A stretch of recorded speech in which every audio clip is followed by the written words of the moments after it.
so you can't afford rent. But chances are you're watching this on the newest iPhone or Samsung, and you've probably ordered DoorDash 3 times this week. Sound familiar? That broke but bougie feeling is everywhere. People spend money they don't have on cheap luxuries while struggling for essentials. Wants are cheaper than needs, and that is called luxury poverty. The reason why you feel rich and poor at the same time. Now, 20 years ago, having a giant flat screen TV meant you were rich. Today, you can grab one for a few $100. The one behind me is a 55-inch. I got it at Costco for like $400, and then I got a hot dog combo for $1.50. That's the flip. Needs got expensive and wants got cheap. And that's why everyone looks fine on the outside. The new phone, the new whip, the new drip, vacations, concerts, all the Facebook check-ins at fancy restaurants. They all scream, "Look at me! Look how cool my life is." But for a lot of people, everything you see is funded by Klarna payments, credit cards, and bank accounts on life support. You scroll through flexes that look like wealth, but most of it is financed and borrowed. Here's the thing a lot of us don't like to admit. We cling to these little luxuries because the big milestones are out of our reach. Buying a home?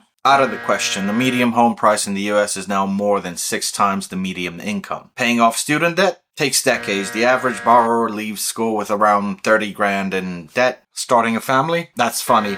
Daycare can cost more than a mortgage payment, which is why so many couples are choosing to be dinks. And the problem with this is that wages haven't kept up, and government support hasn't either. The safety nets that used to help people move forward just aren't there anymore. But a new iPhone or a concert ticket with backstage passes? That's doable. So no, it's not just bad budgeting, it's survival. It's a mood management. You protect the one thing, or usually several things, that make you feel like life isn't just about working and paying bills. Here's the big picture. This isn't new. Humans have been here before. Let's go back 2,000 some years back to the Roman Empire, when emperors used to keep people happy with bread and circuses. Cheap entertainment and games at the Colosseum. Life could be falling apart, there was literal shit on the streets, the empire would be rotting, but as long as people had a few distractions, they stayed quiet and docile. Fast forward to today, and it's the same trick. Only the new circus isn't gladiators, it's just a new iPhone every year, hundreds of streaming services, TikTok brain rot, and 5-second ads that push scams and miracles that could change your life. That's luxury poverty. The same circus, just shinier costumes. Here's the trap. Luxury poverty feels like control, but it's not. It's just debt in disguise. Buy now, pay later makes you think like you're gaming the system. Shoes, 4 easy payments. Concert tickets, 6 payments. Burritos.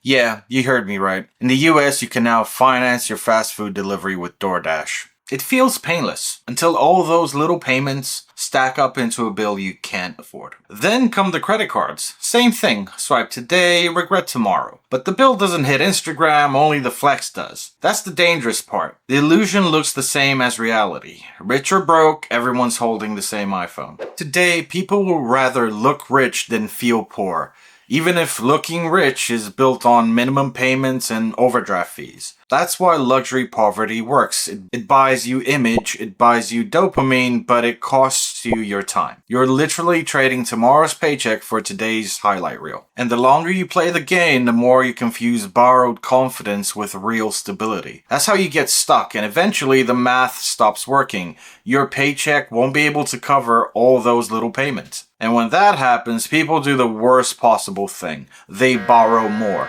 And don't kid yourself, there's no politician, no TikTok side hustle, no new credit card perk that's going to magically fix this for you. The only shot you have is taking control of the boring stuff. Saving when it hurts, saying no when everyone else around you is saying yes, and building stability instead of chasing flexes. Because no amount of iPhones or Klarna payments will save you when the rent is due. Remember, debt isn't just a number on a bill, it's control. If you owe money, you don't get choices. You work, you pay, you do what the they say. That's how the system keeps you docile. The only way to be in control of your life and future is to have you money. That's just a blunt way of saying financial independence. To own your home, to have some money in the bank and some money in the market, to be able to quit your job and not worry about whether you can retire. That's the real flex you should focus on. Real wealth is freedom.